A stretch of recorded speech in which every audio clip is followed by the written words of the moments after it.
por favor, si se está viendo. No, de momento no. Ok, ahora sí. ¿Allí? Ok. ¿Allí? Sí. Ok. Bueno, como les comentaba, estamos en nuestro tercer ciclo de conferencias virtuales con la Agencia de Defensa Jurídica del Estado. Recordemos que iniciamos el año pasado, en el mes de noviembre, con dos temas de gran importancia para las corporaciones. Entonces, en esta oportunidad, el tema que nos ocupa es excepciones previas, que va a estar a cargo del doctor Juan Paulo Serrano, previo a lo cual el director ejecutivo de Azocars pues, nos dará un saludo y finalizaremos con las preguntas de los participantes con respecto a este tema. Unas reglas básicas para facilitar el desarrollo del evento, pues recordamos que estamos a través de la plataforma Zoom, que es la plataforma de la Agencia Nacional de Defensa Jurídica del Estado. Estamos grabando para efectos de dejar este video colgado en nuestra página web para que puedan consultarlo posteriormente. Agradecemos durante la presentación del doctor Juan Paulo mantener nuestras cámaras y nuestros micrófonos apagados. Cuando se dé el espacio para las preguntas, pues podrán habilitar la cámara y el micrófono. Y allí pues también está el icono de levantar la mano. En el chat se acaba de copiar el enlace para, por favor, diligenciar el registro de asistencia y también enviarles el enlace donde pueden descargar directamente o acceder mejor directamente a esta grabación. Y en todo caso recordar que estos son espacios de formación y que agradecemos pues siempre el diálogo respetuoso, cordial y amable entre los funcionarios. Entonces el objetivo de estos espacios es contribuir con el fortalecimiento de las capacidades de los funcionarios de las corporaciones, en esta oportunidad enfocado en los profesionales de las áreas jurídicas que apoyan las distintas dependencias de las corporaciones. Y obviamente lo estamos haciendo en alianza con la Agencia de Defensa Jurídica del Estado. Recordar el cronograma para este año que está previsto, pues y retomamos, esta es la primera de este año, desde febrero hasta el mes de junio, cada 15 días. Entonces vamos a ver temas como pues el de hoy, excepciones previas, procedimiento sancionatorio ambiental, defensa dentro de procesos de nulidad de los actos administrativos de carácter general y particular, elaboración de políticas de conciliación y prevención del daño antijurídico, la prueba pericial, responsabilidad extracontractual, manejo del sistema ECOGI, escritura jurídica, argumentación jurídica, la reparación integral en el proceso penal por delitos ambientales y la acción de repetición. Recordamos cada 15 días de febrero a junio. Entonces aquí yo le cedo la palabra al doctor Ramón, director ejecutivo de Azocars. Gracias, Kelly. Un saludo para todos los compañeros de las corporaciones autónomas regionales y desarrollo sostenible que ya nos acompañan. Un saludo también a los compañeros de la Agencia Nacional de la Defensa Jurídica del Estado. En este proceso, pues somos unos aliados estratégicos y unos facilitadores para que podamos aprovechar desde las corporaciones, pues esta oportunidad que tenemos con la Agencia de Defensa Jurídica del Estado para poder recibir este ciclo de capacitaciones que, como lo mencionaba Kelly, pues lo iniciamos el año pasado, alcanzamos a hacer dos conferencias en noviembre, entre noviembre y diciembre, y ya a partir de hoy iniciamos en el 2023 con esta serie de conferencias virtuales, pues enfocadas a fortalecer los conocimientos de los funcionarios de las corporaciones autónomas regionales y de fortalecer, pues, sobre todo los temas jurídicos. Recordemos que este año 2023, perdón, estamos cumpliendo 30 años de la expedición de la Ley 99 de 1993, que es la que creó nuestro Sistema Nacional Ambiental, transformó a las corporaciones que existían en autoridades ambientales regionales y creó las nuevas autoridades ambientales regionales, que son las 33 corporaciones autónomas regionales y de desarrollo sostenible en el país. Entonces, enmarcamos también este ciclo de conferencias que acordamos con la Agencia Nacional de Defensa Jurídica del Estado dentro de todo ese celebración, digamos, que vamos a hacer durante este año, como estos ciclos de capacitación donde están invitados principalmente los equipos jurídicos de las corporaciones autónomas regionales y de desarrollo sostenible. Como director de ASOCAR, en nombre de todos los directores de las 33 corporaciones autónomas regionales y de desarrollo sostenible de la Junta Directiva, pues les doy la bienvenida nuevamente a este reinicio en el 2023 de este ciclo de conferencias y expreso nuevamente un agradecimiento muy especial a la agencia y en este caso particular al doctor Juan Pablo Serrano por el inicio de este ciclo de capacitaciones. Bienvenido y espero que sea de la satisfacción y el provecho para todos los participantes. Muchas gracias, doctor Ramón. Entonces, ahora le cedo la palabra al doctor Juan Pablo Serrano. Doctor, tiene usted el uso de la palabra. Muchas gracias, doctora Kelly, doctor Ramón. Gracias por la invitación, obviamente a la Agencia Nacional de Defensa Jurídica del Estado, a todos y todas las personas que nos acompañan de las diferentes corporaciones autónomas regionales. Este espacio es para ustedes, es una capacitación que les va a dar herramientas para una mejor defensa de los procesos. El tema pues que yo tocaré será el de las excepciones previas. En primer lugar, pues quiero contarles quién soy. Soy el líder del equipo mineroenergético ambiental de la Dirección de Defensa Jurídica Nacional. Soy docente universitario. Vengo trabajando en temas de contencioso administrativo en diferentes universidades y bueno, hoy voy a darles esta clase. Ahora bien, yo sé, voy a compartir las diapositivas que posteriormente les enviaremos. Yo sé que, digamos, las excepciones previas en ocasiones se observa como algo muy propio del procesalista, ¿sí? Pero lo cierto es que es un tema trascendental para la defensa de un litigio, ¿sí? Que inclusive de prosperar una excepción previa puede dar lugar a la finalización del proceso, es decir, a la prosperidad de la defensa de la entidad pública, que normalmente somos los demandados. Por otra parte, para efectos de entender las excepciones previas, tenemos que ser conscientes que la teoría general del proceso, ¿sí? Nos habla que cuando contesta la demanda el demandado, ¿sí? Puede proponer tres tipos de excepciones: excepciones previas, excepciones de fondo y excepciones mixtas. Las previas tienen por objeto atacar el procedimiento, ¿sí? Y también buscan sanear las irregularidades que se presenten en el proceso. Por ejemplo, un poder que está indebidamente presentado, ¿sí? Yo puedo proponer como excepción previa en contra de la parte demandante, puedo proponer como excepción previa la indebida representación, ¿sí?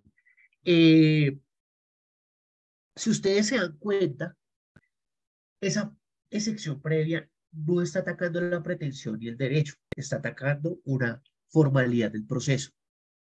Ahora, las excepciones de fondo, ¿sí? O de mérito, ¿sí? Como también se les denomina, tienen por objeto atacar ¿qué? El derecho, la pretensión como tal, ¿sí? Por ejemplo, una excepción de fondo es aquella que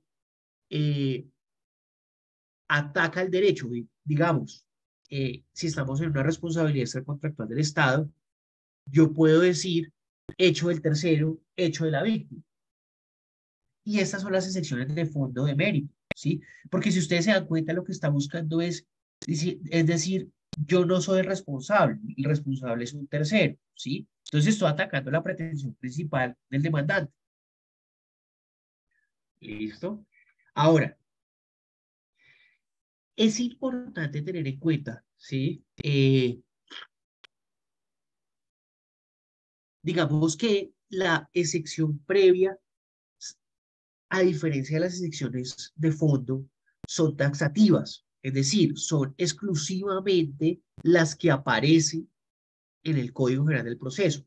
Nosotros, digamos que el CEPACA no regula las excepciones previas, simplemente habla en qué momento se van a resolver, pero no dice cuáles son. Por eso es que por revisión normativa nos tenemos que leer el CEPACA, el 100, 101 y 102, el CGP, que bueno.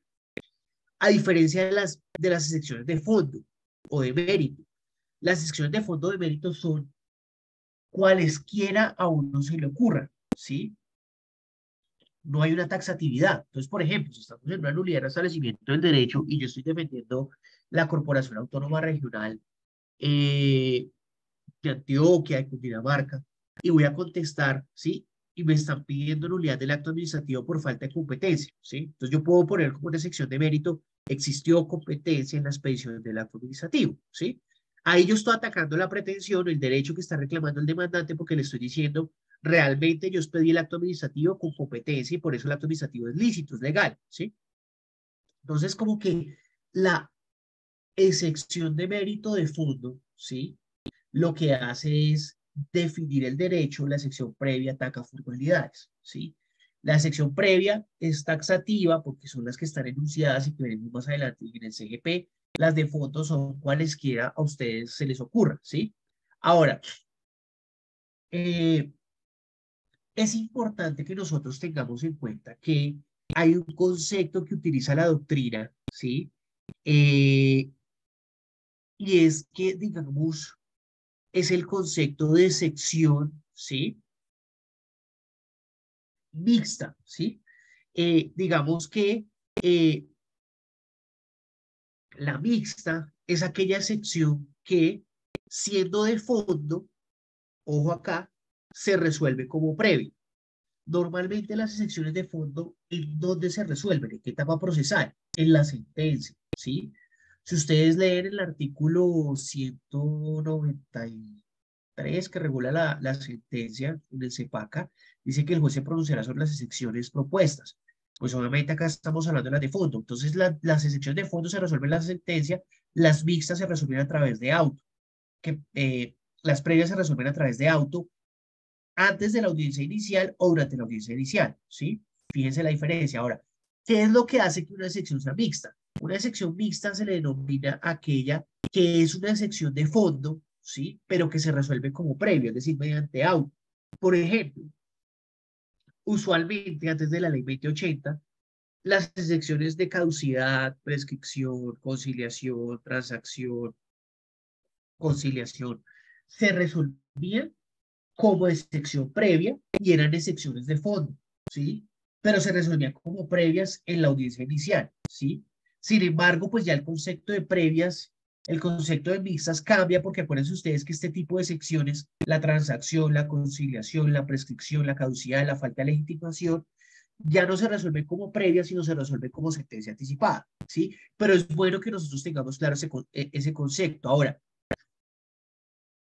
¿qué es importante tener en cuenta? ¿Sí? La jurisprudencia del Consejo de Estado ha señalado que si, por ejemplo, nosotros por X o Y razón le denominamos excepción previa a una excepción que realmente es una excepción de fondo, ¿sí? Esto no es una causal para que el juez administrativo no se pronuncie respecto a la pretensión. ¿Por qué?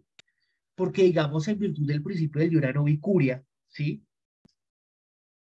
El juez lo que tiene que hacer es ajustar la excepción a la respectiva condición que es. Entonces, si yo, por ejemplo, presento una excepción como de fondo y es previa, el juez la debe tramitar como previa. O sea, es decir, que ese error en que puede incurrir el demandado, ¿sí? Debe de ser solventado por el juez y no sirve de excusa para que el juez no resuelva la excepción respectiva. ¿Listo? Si les parece, para efectos de las preguntas, ustedes pueden hacer las preguntas en el chat y yo voy a dar un espacio para ir contestándolas y dando respuesta. ¿Listo?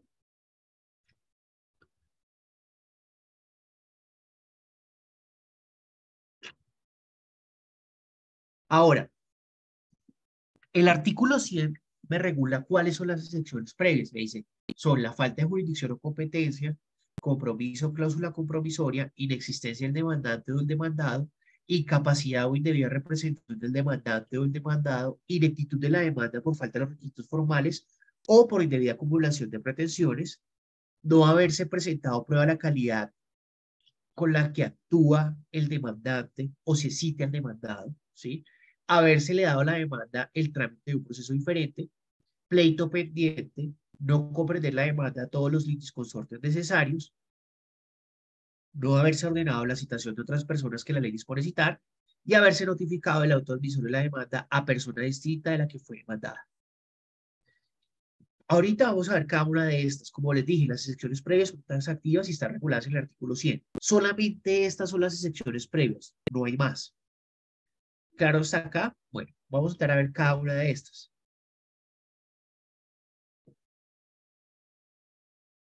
La falta de jurisdicción.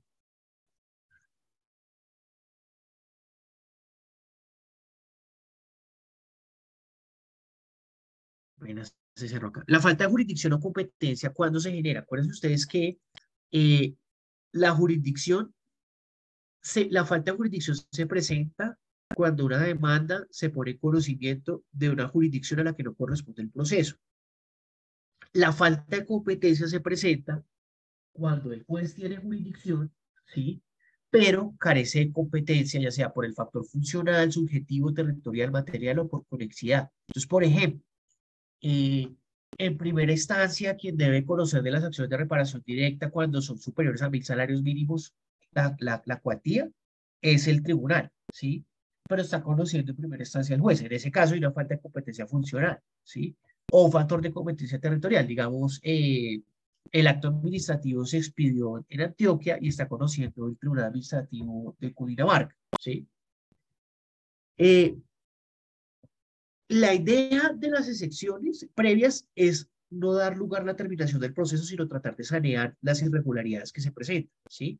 Ahora, si se presenta la falta de jurisdicción o de competencia, ¿qué es lo que tiene que hacer el juez? Remitir el proceso a la autoridad judicial competente. Entonces, si debe conocer el tribunal, pues envía al juez el expediente al tribunal.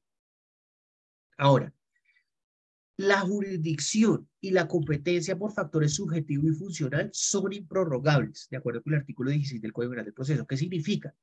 Que si se manifiesta una falta de jurisdicción o una falta de competencia por factor subjetivo o funcional, el juez de inmediato tiene que remitir el proceso al despacho competente, ¿sí?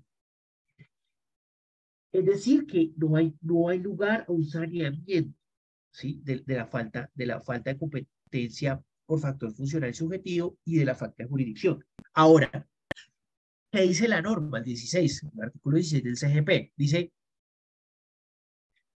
que la falta de competencia por factores distintos del subjetivo al funcional es prorrogable. Por ejemplo, ¿cuál? La falta de competencia territorial. ¿Qué significa? Que digamos que es una acción de reparación directa donde por el lugar de los hechos debe haber conocido el juez administrativo de Bogotá, pero la demanda se presenta ante el juez administrativo de Valledupar, ¿sí? En ese caso hay una falta de competencia territorial. Sin embargo, si ninguna de las partes lo advierte, ¿sí? Ni la parte demandante al momento de presentar la demanda, ni la parte demandada a proponer la sección previa, ni el mismo juez, pues se entiende que se prorroga la competencia, es decir, el juez de Valledupar sigue conociendo aun cuando carece de falta de competencia territorial. Eso solamente ocurre cuando son falta de competencia territorial, porque en el caso de falta de competencia subjetiva o funcional, lo que tiene que hacer el juez es remitir el expediente al despacho competente. Ahora, cuando se evidencia la falta de jurisdicción o la falta de competencia por factor subjetivo o funcional, lo que se haya adelantado durante el proceso tendrá validez, ¿sí? Las pruebas que se practicaron, todo, excepto si se profirió sentencia. Si se profiere sentencia, así se declara nula, ¿sí? Fíjense, por ejemplo, en este caso de este auto del Consejo de Estado del 14 de mayo de 2019, en el cual se habla del factor de la prorrogabilidad de la competencia por factor territorial. Abro comillas. De este modo, es preciso señalar que la oportunidad que tiene un funcionario judicial para declarar la falta de competencia por el factor territorial se da antes de proferir el auto admisorio, en tanto es en esta etapa que les corresponde verificar si le asiste o no el deber de tramitar el asunto puesto a su consideración. Es decir, el juez tiene que verificar que es competente territorialmente al momento de admitir la demanda. Por otro lado, en lo que respecta a las partes, La oportunidad para proponer la falta de competencia territorial se da con la notificación del autoadvisorio de la demanda, recurso de reposición. Entonces, por ejemplo, la parte demandante se da cuenta que admitió la demanda, el juez que no es competente territorialmente interpone recurso de reposición contra el auto, y la parte demandada, ¿qué puede hacer? Excepciona como excepción previa la falta de competencia territorial. De no alegarse en alguno de esos momentos, se entiende convalidada la competencia del funcionario judicial, es decir, se prorroga la competencia, pero ojo, solamente se prorroga porque es competencia territorial. Fíjense en este caso específico. En ese orden de ideas, debido a que en el presente caso, la falta de competencia por el factor territorial no se advirtió en el momento procesal pertinente, esto es, por el juez al admitir la demanda ni por el municipio de Ginebra mediante recurso de reposición contra el auto, le corresponde al juez 35 administrativo oral de Bogotá continuar conociendo el proceso en razón del carácter saneable y la competencia territorial. Entonces, fíjense que acá el competente es el juez de Bogotá, sin otro juez, pero como ninguna de las partes lo advirtieron en las oportunidades procesales pertinentes, se prorrogó la competencia. Ahora, puede surgir una pregunta y es la siguiente. Bueno, ¿qué pasa si el juez declara la falta de competencia, ya sea por cualquier factor, o la falta de jurisdicción, para efectos de la caducidad y la prescripción del medio de control? Pues lo que entiende el CEPACA, ¿sí?, es que para todos los efectos legales se tiene por presentada la demanda en el primer despacho, ¿sí? Es decir, ¿qué significa eso? Si, por ejemplo, el juez administrativo de Bogotá declara la falta de competencia funcional y lo envía al tribunal, yo entiendo presentada la demanda es cuando se presentó en el juzgado y no en el tribunal, de acuerdo con el 168 del CEPACA. Ojo, ojo que cuando el juez actúa después de haber declarado la falta de competencia o de jurisdicción, eso es causal de nulidad, lo que se adelantó. En principio, como decíamos, lo que se adelanta antes de declararse la falta de competencia y jurisdicción tiene validez, ¿sí? Entonces el juez remite el proceso y el otro juez, el competente o la jurisdicción competente, continúa en el estado en que se encuentra, ¿sí? Pero si el juez declara la falta de competencia y jurisdicción, pero continúa conociendo, ya eso lo que sigue está viciado en nulidad. Ahora, frente al compromiso, otra sección, ya vimos la primera sección previa, que es la falta de jurisdicción y competencia.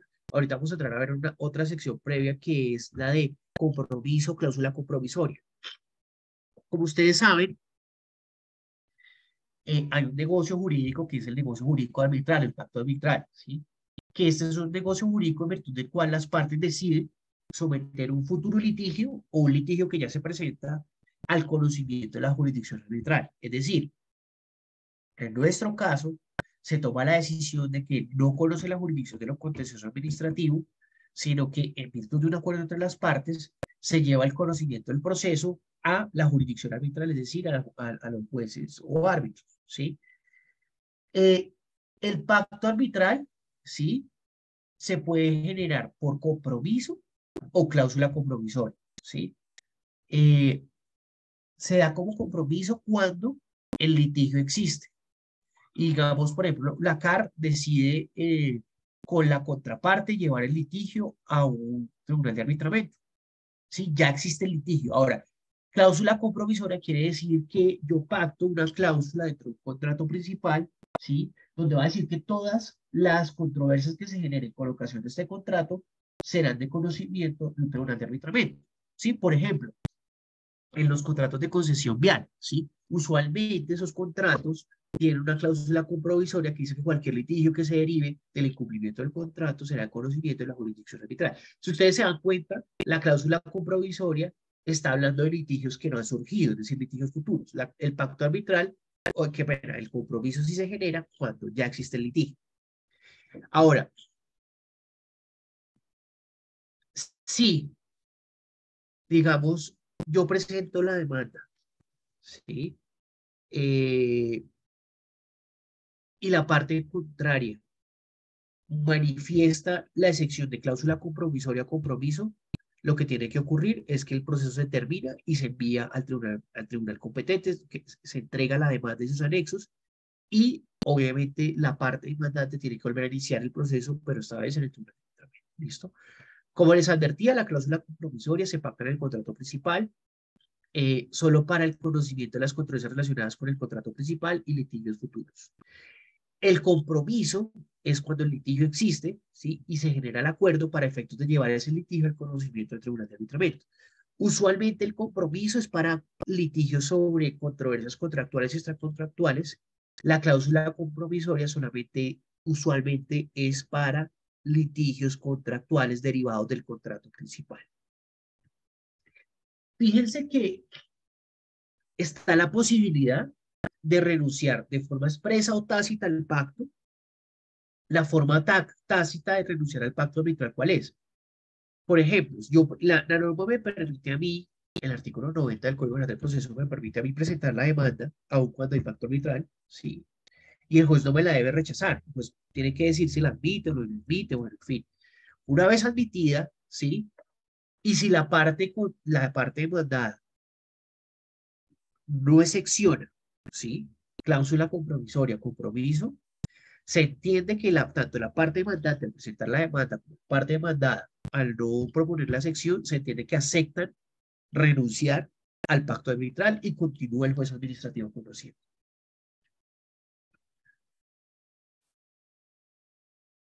Bueno, ahora frente al decreto de la sección,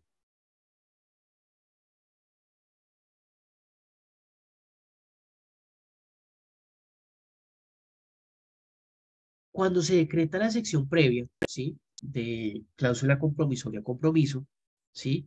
Se termina el proceso ante el juez contencioso y se devuelve la demanda con sus anexos al demandante.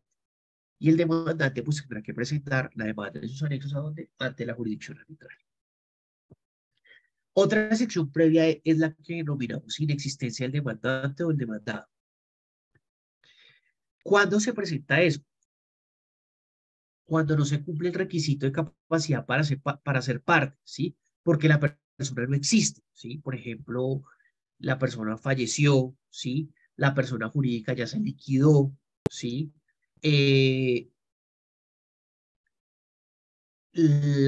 Digamos que el patrimonio autónomo todavía no ha nacido. En ese caso hay una inexistencia del demandante como el demandado. Puede dar lugar. O sea, aquí no es una falta de legitimación. Ojo, no es que yo esté demandando a la persona equivocada, sino que aquí la persona que yo estoy demandando no existe. ¿Sí? Ahora bien, la otra excepción previa es la incapacidad o indebida representación del demandante o del demandado. Aquí hay que entender dos cosas. Una cosa es la incapacidad y otra cosa es la indebida representación, ¿sí? Para ciertos sujetos procesales, ¿sí? Para efectos de acudir al proceso, tiene que hacerlo a través de una persona en específico, ¿sí? De terceras personas. Entonces, por ejemplo, un menor de edad tiene que acudir a un proceso judicial a través de su representante legal, ¿sí? Si, digamos, es un acto administrativo que es de una CAR que está afectando a un menor de edad, pues el menor de edad no puede acudir directamente al medio de control de nulidad de establecimiento del derecho, sino que quien actúa es su representante legal en nombre de este. Igual ocurre con las entidades públicas o las personas jurídicas de derecho privado. Tiene que actuar a través del órgano representativo, ¿sí? Ahora, la doctrina y la jurisprudencia ha dicho que esta sección se presenta cuando se actúa sin apoderado judicial y el proceso lo requiere. Por ejemplo, en los de nulidad de restablecimiento del derecho, reparación directa, se presenta la demanda sin poder o el poder no ha sido obviamente otorgado, ¿sí? Bueno, el artículo 54 del CGP regula quiénes deben de comparecer a través del representante legal y quiénes pueden comparecer de forma directa al proceso, es decir, que tienen capacidad para comparecer por sí mismos al proceso. Obviamente los menores de edad no, las personas jurídicas no, y determinadas personas que frente por ciertas circunstancias tienen limitaciones, digamos, por ejemplo, los que tienen un tutor, ¿sí? Tienen que acudir a través de su tutor. Ahora bien, es importante, ¿sí? Que tengamos en cuenta que las entidades públicas, ¿sí? Pueden obrar como demandantes o demandados, ¿sí? Y acuden al proceso por medio de sus representantes, que obviamente no es el representante de la entidad pública, no es el director de la CAR, ¿sí? Sino que obviamente lo que hace el director de la CAR es que delega la representación judicial en algún otro funcionario judicial, ¿sí? Para efectos de que éste acuda, en algún otro funcionario de la entidad, para efectos de que éste acuda al proceso en nombre de la CAR. Ahora, los abogados vinculados a las entidades públicas pueden representar en los procesos contenciosos administrativos a las mismas entidades por poder otorgado por la autoridad pública administrativa. Entonces, obviamente, nosotros podemos representar, yo a la agencia, ustedes a la CAR, a través del poder debidamente concedido. Frente al poder que es de, acuérdense ustedes que esta sección previa puede dar lugar cuando se concede el poder de forma equivocada o simplemente no se concede. Acuérdense ustedes que de acuerdo con el artículo 5 de la ley 2213-2022, que esta ley fue la que acogió el decreto 806 de 2020, nos permite conceder el poder a través de mensajes de datos sin autenticación, ¿sí? Pero ojo acá con esto, los poderes otorgados por personas inscritas en el registro mercantil deberán ser remitidos desde la dirección de correo electrónico inscrita para recibir notificaciones judiciales. ¿Qué significa eso? Que nosotros tenemos que acreditar al despacho. Entonces, por ejemplo, yo le envío el poder al director, bueno, al jefe de la oficina jurídica, le envío el poder y él me da respuesta a mí a través de la dirección de correo electrónico inscrita, ¿sí? De la entidad pública en el registro mercantil o una dirección de correo electrónico institucional, y yo debo de allegar con el poder ese correo electrónico a través de un PDF donde el jefe de la oficina jurídica me está concediendo poder, ¿sí? ¿Para efectos de qué? De que quede claro que efectivamente me está concediendo poder la persona que señala el poder, ¿sí? Ahora, la indebida representación, ¿sí? Da lugar a qué? A una anulidad del proceso, ¿sí? Cuando existe una indebida representación de alguna de las partes o cuando se actúa sin poder, ¿sí? Da lugar a la declaratoria de nulidad. Por eso es la importancia de que nosotros presentemos los poderes debidamente y que estemos atentos a que la parte demandante, que normalmente somos los demandados, presenten los poderes y alleguen los documentos que acreditan la capacidad para comparecer en el proceso de forma adecuada. Si les parece, voy a hacer hasta acá un primer corte de preguntas, ¿sí? Para efectos de continuar con la exposición. Voy a leer acá a ver si de pronto hay preguntas acá en el chat.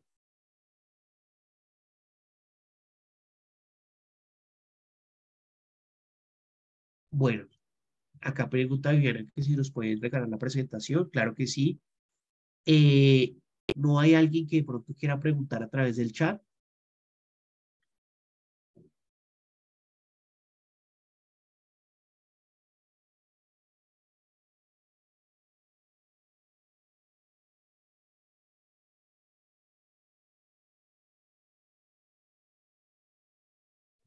Bueno, no hay preguntas hasta ahora. Listo, ahorita vamos a seguir con otra sección previa que es la ineptitud de la demanda por falta de los requisitos sustanciales, por falta de los requisitos formales de esta, ¿sí? Esta sección, digamos, es la que más se presenta en los procesos, ¿sí? Digamos que es importante tener en cuenta que las demandas deben de cumplir determinados requisitos para que sean procedentes que establece la ley, ¿sí? Dice el doctor Constantino, tenía entendido que la nulidad por falta de competencia era insaneable. Doctor, si se presenta la falta de competencia por factor funcional o por factor subjetivo, apenas se declare, se tiene que remitir al competente, ¿sí? Si hubo sentencia, se declara nulidad de la sentencia y se remite al competente. Ahora, la falta de competencia por factor territorial, si no se da cuenta oportunamente, es prorrogable. Solamente la que es por factor de competencia territorial. Gracias, doctor Constantino. Ahora, la ineptitud de la demanda por falta de los requisitos formales, ¿cuándo se manifiesta? Acuérdense ustedes que las demandas y de acuerdo al medio de control respectivo tienen que cumplir con unos requisitos, ¿sí? El 162 del CEPACA me determina a mí cuál es el contenido de la demanda. Hechos, pretensiones, fundamentos de derecho, identificación de las partes, bueno, en fin. Cuando hace falta alguno de estos requisitos, yo puedo proponer la ineptitud de la demanda por falta de los requisitos formales. Digamos que, por ejemplo, en muchos casos, ¿sí? En algunos casos el Consejo de Estado ha interpretado que la indirecta demanda puede darse por indebida escogencia de la acción. ¿Sí? Por ejemplo, acá, en este caso, se demandó a través de acción de grupo la reclamación de unas prestaciones laborales. Y ahí se dijo en este auto que las prestaciones laborales solamente se pueden reclamar a través del medio de control de la unidad de restablecimiento del derecho y no de la acción de grupo. Fíjense ustedes que en este caso es como una indebida escogencia de la acción. Ahora, ¿yo qué creo? Yo creo que hoy en día el CEPACA no permite la indebida escogencia de la acción como ineptitud de la demanda. Cuando se presenta una indebida escogencia de la acción, lo que tiene que hacer el tribunal o el juez administrativo o el Consejo de Estado es ajustar la demanda al medio de control respectivo, ¿sí? Por ejemplo, también hay una indirecta demanda cuando la norma exige para demandar la reclamación administrativa ante la entidad pública competente y no se hace. En ese caso, si hay una ineptitud de la demanda por falta de un requisito que exige la ley, como ocurre en este auto. También, por ejemplo, se ha dicho cuando se demanda, por ejemplo, solamente el acto administrativo que confirmó una decisión, no se demanda el primer acto administrativo que decidió la actuación administrativa. En este caso se ha considerado que eso constituye una directa demanda por falta de los requisitos formales. Por ejemplo, también que puede ser una directa demanda por falta de los requisitos formales, cuando no se allega la conciliación prejudicial y se trata como, y la conciliación prejudicial es un requisito de procedibilidad, por ejemplo, nulidad de restablecimiento del derecho, controversias contractuales o reparación directa. Ahora, otra sección previa a la ineptitud de la demanda por indebida acumulación de pretensiones. El CEPACA permite la acumulación de pretensiones de determinados medios de control, ¿sí? De nulidad, nulidad de restablecimiento del derecho, contratos y reparación directa, ¿sí? Yo puedo acumular pretensiones, ¿sí? De ese tipo de medios de control. Pero hay una indebida acumulación de pretensiones cuando no se generan los requisitos. Entonces, por ejemplo, cuando acumulo pretensiones de nulidad electoral con reparación directa, la nulidad electoral no permite acumulación de pretensiones, o de una acción popular con reparación directa. Acuérdense ustedes lo que dice el 165. El 165 dice que solamente reparación, contractuales y nulidad de restablecimiento del derecho y nulidad así. Ahora, puede haber una falta de una indebida acumulación de pretensiones cuando el juez no es competente para conocer de todas las pretensiones, cuando las pretensiones se excluyen entre sí. Por ejemplo, si yo estoy demandando un incumplimiento contractual, pero al mismo tiempo estoy pidiendo la reparación directa por enriquecimiento sin justa causa, porque yo presté un servicio y no me lo pagaron sin contrato, ¿sí?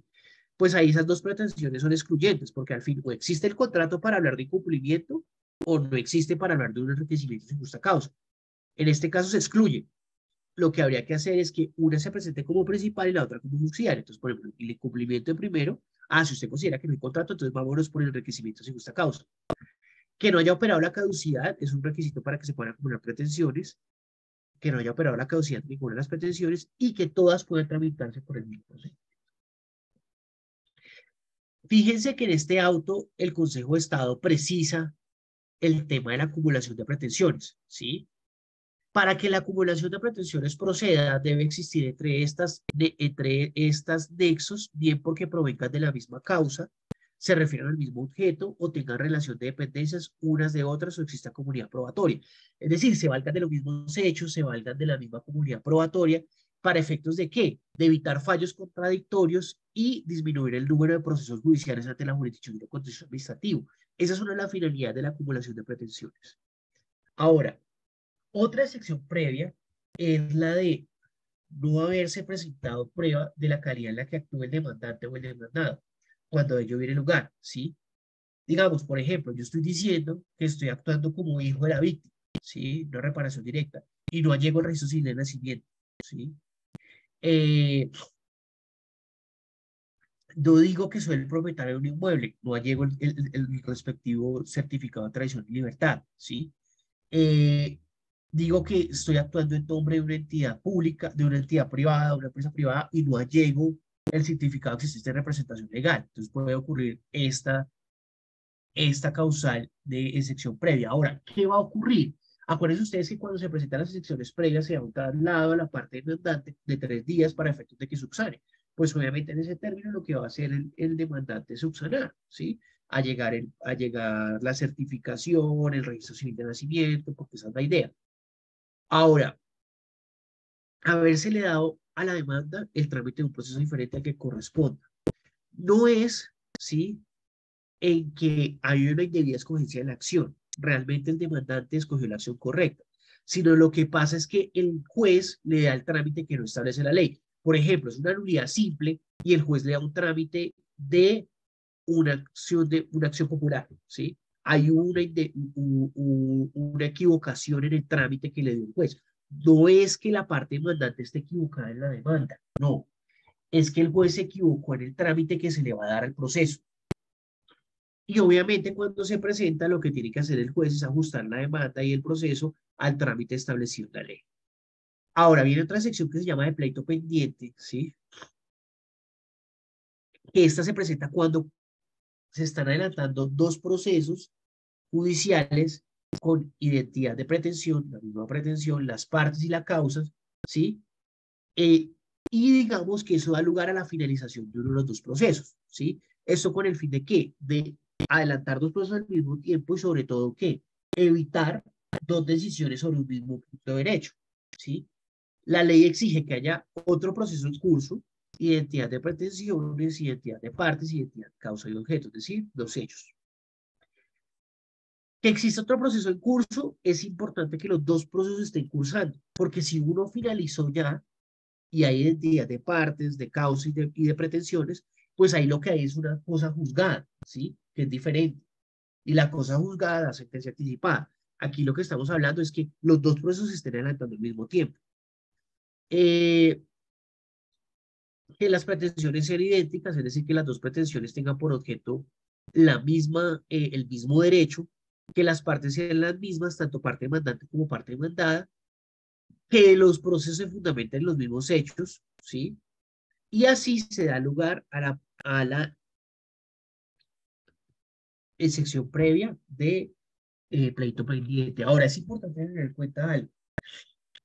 En materia de nulidad, ¿sí? Por ejemplo, cuando yo mando la nulidad de un acto administrativo por falta de competencia, ¿sí? Y me niegan la nulidad del acto administrativo, yo puedo demandar después el acto administrativo por otra causal, ¿sí? Porque ahí no hay cosa juzgada. Pero además puede tramitarse al mismo tiempo la nulidad del mismo acto administrativo por causales distintas, ¿sí? Digamos, en un proceso es por falta, digamos, por falta de competencia, en otro proceso por desviación de poder. Ahí no hay, no hay pleito pendiente porque pueda que sean las mismas partes, ¿sí? Pero el objeto del proceso es totalmente diferente, se fundan hechos distintos. Ahora, la pregunta que puede surgir acá es, bueno, ¿cuál va a ser el proceso que continuará tramitándose? ¿Sí? Porque son dos procesos que se adelantan al mismo tiempo. De acuerdo con el 149, tiene que tramitarse el proceso que se inició primero, ¿sí? ¿Y cuál es? Asumirá competencia el juez que haya notificado primero el auto admisorio y la demanda, ¿sí? Entonces, digamos, si se están adelantando los dos procesos, ¿sí? Obviamente, ¿cuál va a finalizar? El proceso en el cual se haya notificado el auto admisorio con posterioridad, ¿sí? Ese se termina y el otro proceso continúa. Ahora, hay otra sección previa que se le denomina falta de integración del litisconsorcio necesario. El hay diferentes litisconsorcios, ¿sí? El necesario, el cuasi necesario, el facultativo. ¿El necesario cuál es? Es aquel en donde existe una relación entre dos personas dispuestas por la ley o por un contrato que hace que la decisión de las pretensiones en un proceso judicial se tengan que decidir con la presencia de las dos personas o más, ¿sí? Sin ellas no se puede decidir el proceso, porque habría una grave violación del debido proceso. ¿Y cuándo se presenta? Por ejemplo, si estamos en un contrato estatal, ¿sí? Y la parte contratista la conforman dos personas jurídicas, pues para efectos de la procedencia del medio de control tiene que iniciarlo las dos partes, que es una litis consorcio necesario por activa, ¿sí? Si no, habría que llamar a la otra parte contratante, la otra persona que constituye la parte contratante para efectos de conformar el litis consorcio necesario, ¿sí? Fíjense lo que dice la norma. Cuando el proceso verse sobre relaciones o actos jurídicos respecto a los cuales por su naturaleza, por disposición legal, haya de resolverse de manera uniforme y no sea posible decidir de méritos sin la comparecencia de las personas, como el ejemplo que yo les daba. Ahora, cuando se da cuenta el juez que hace falta una persona que para que se conforme debidamente el litis consorcio, el juez ordena notificar a esa nueva persona para efectos de integrar el contradictorio y conteste la demanda, ¿sí? Ojo, ¿sí? Que si yo no integro debidamente el litis consorcio necesario, ¿sí? Tanto por activa como por pasiva, ¿sí? El proceso puede ser nulo. Fíjense lo que dice el artículo 133 del CGP, que regula las nulidades procesales aplicables por revisión normativa. Cuando no se practica en legal forma la notificación de la automisión de la demanda a personas determinadas o no se cita en debida forma al Ministerio Público o a cualquier otra persona o entidad de acuerdo con la ley que debió ser citado, como en este caso, ¿cuál sería? El litis consorcio necesario. Ahora, otra sección previa es la de no haberse ordenado la citación de otras personas que la ley dispone citar, ¿sí? Ustedes saben que de acuerdo con la ley hay determinadas personas que se tienen que citar en los procesos judiciales, por ejemplo, el Ministerio Público, ¿sí? Se tiene que citar a los procesos judiciales en los cuales se inician ante el contencioso administrativo, ¿sí? Si no se citan, esto va a causar excepción previa. También, por ejemplo, esa sección previa opera en los procesos donde hay menores de edad, donde se debe citar a determinado funcionario del Instituto de Bienestar Familiar. Otra sección previa es haberse notificado al autoemisor de la demanda a persona distinta de la que fue demandada. Esto no es una falta de legitimación. Aquí se está demandando a la persona que realmente tiene que ser demandada, ¿sí?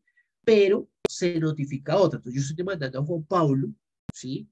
Pero estoy notificando a Karen Catalina, ¿sí? Aquí hay una indebida notificación del demandado, porque estoy notificando a persona distinta a la que yo demandé. Pero insisto, no es una falta de legitimación, es un error en la notificación. ¿Listo? Hasta acá hay preguntas para pasar al tema de la oportunidad y trámite de las excepciones previas.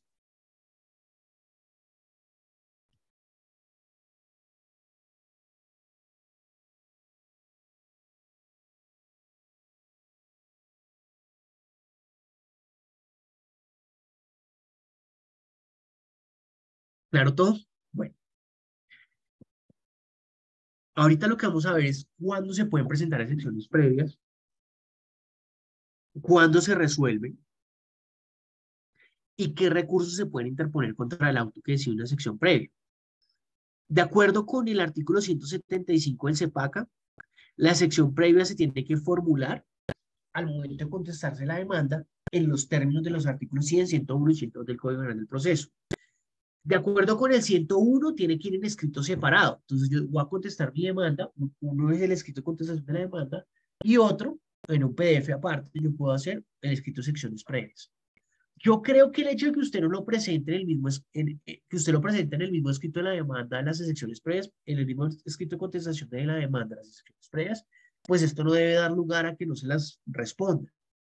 Sin embargo, pues por un tema de técnica, les aconsejo, para efectos de no tener problemas, presentar el escrito de secciones previas separado del de la contestación de la demanda. Cuando yo presento el escrito de secciones previas, pues solamente debo presentar las pruebas que sustenten las secciones previas.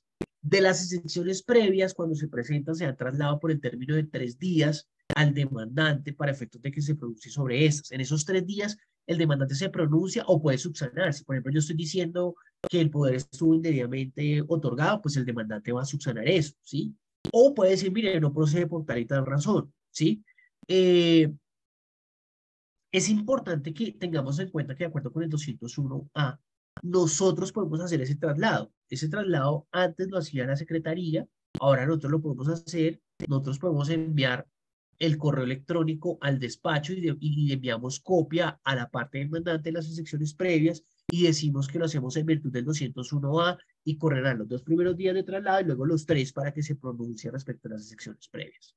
Ahora, las excepciones previas se deciden, como lo mencionaba al inicio, a través de auto antes de la audiencia inicial, ¿sí? Sin embargo, si hay lugar a practicar pruebas, ¿sí?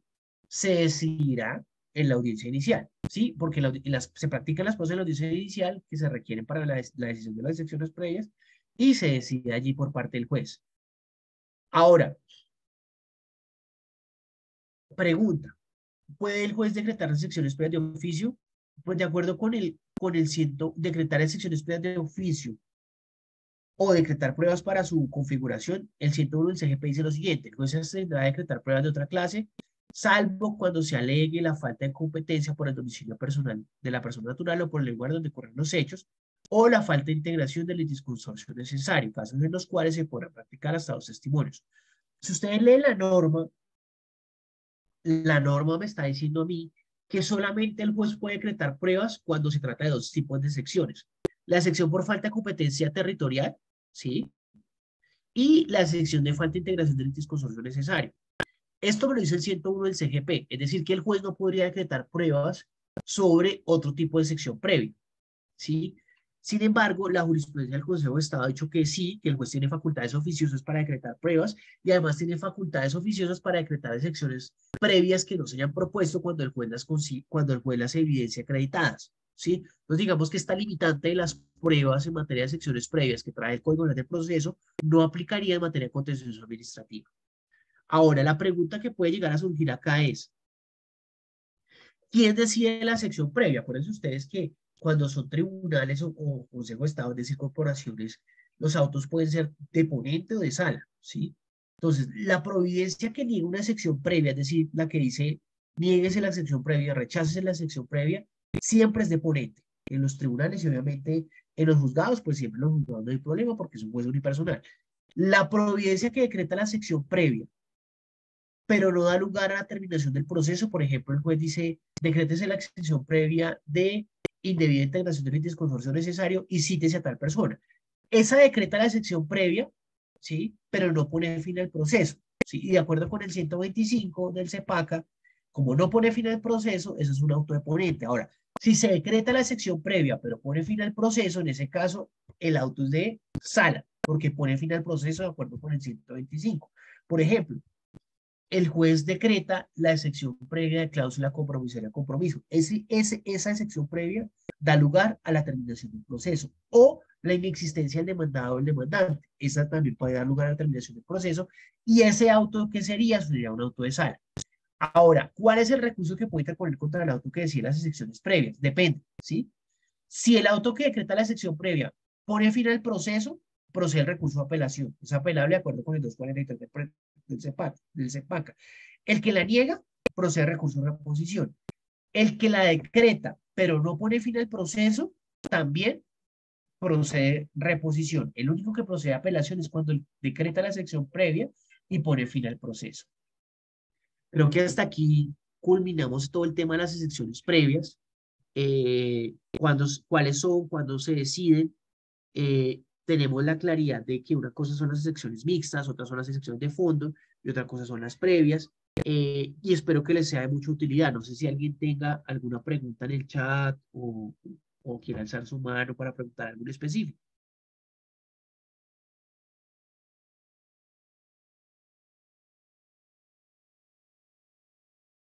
Bueno, creo que nadie. Jefferson, Karen, muchas gracias. Muchas gracias a todos, doctora Kelly, doctor Ramón, muchas gracias por la invitación. Ah, bueno, aquí hay una pregunta. Decretada la falta de competencia, dicha decisión es sujeto de recurso. Como la falta de competencia no da lugar a la terminación del proceso, ¿sí? Yo puedo interponer recurso de reposición. Sí, puedo interponer, pero recurso de reposición, ¿sí? Porque no pone fin al proceso, doctor Martínez. No sé si alguien más quiera preguntar de pronto o alzar la mano y se les da la oportunidad de hablar. Gracias, doctor Gilbert. Bueno, no más. Muchas gracias, Karen. Ah, no, ya cambié. Tengo una duda respecto a la aplicabilidad de la ley 22.3 en el proceso de cobro coactivo. ¿Es viable? Lo que pasa, doctora Viviana, es que el proceso de cobro coactivo es un procedimiento administrativo, ¿sí? Digamos, todo esto que acabamos de ver es relacionado con el proceso contencioso administrativo. La ley 2213-2022 aplicaría para el cobro coactivo de pronto en los aspectos que modificó la primera parte del código, ¿sí? Que es sobre todo el tema de la virtualidad aplicada a las actuaciones administrativas. Pero respecto a este tema de secciones previas, es propio el contencioso administrativo, es decir, de la jurisdicción de lo contencioso. Claro, me pregunta Kelly que si puedo explicar la diferencia entre secciones previas y mixtas.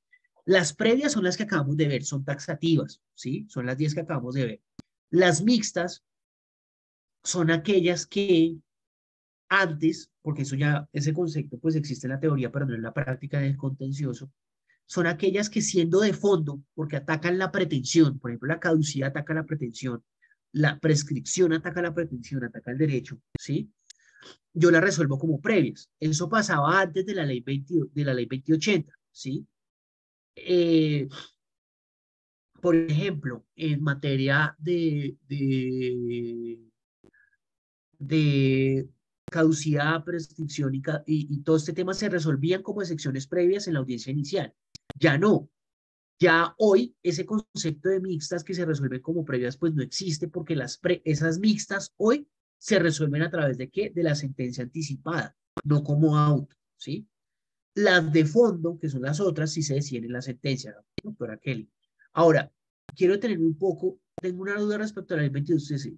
La 2213, doctora Viviana, solamente aplica para, yo no creo que aplique para proceso coactivo. ¿Por qué? Porque el proceso coactivo es un procedimiento administrativo, ¿sí? Y de acuerdo con el artículo primero, solamente aplica para procesos jurisdiccionales y de actuaciones administrativas jurisdiccionales. Ahora bien, yo creo que el tema del poder sí puede aplicar para el proceso coactivo porque el proceso coactivo en cuanto al poder se nutre del CGP y el CGP se debe entender modificado en cuanto al poder por la ley 2213-2022. No sé si quedó claro, doctora Kelly, doctora Viviana.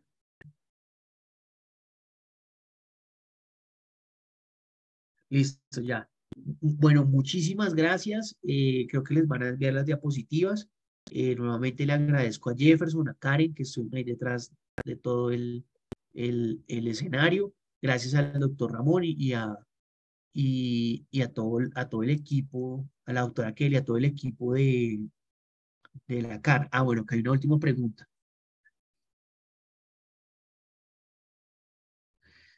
Me pregunta el doctor, ¿la caducidad de los tiempos para interponer demandas corre a partir de que se efectúa la acción o omisión de un hecho o desde que el afectado se entera? Doctor, digamos lo que eso depende. Usualmente es desde que ocurre el hecho.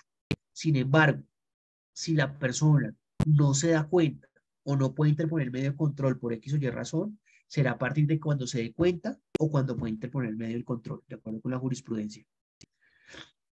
Gracias, doctora Alba Lucía. Sí, estoy enfermo. Qué pena con ustedes. Tengo una faringitis. Que estén muy bien.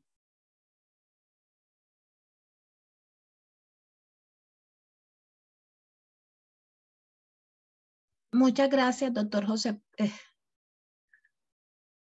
Muchas gracias, doctor Juan Paulo. Y muchas gracias a todos los funcionarios por haber participado en esta conferencia. A los correos electrónicos registrados en el listado de asistencia que nos compartió Jefferson a través del chat, remitiremos la información pertinente, incluyendo el enlace de la publicación de este video en nuestra página web. Que tengan un feliz día. Gracias.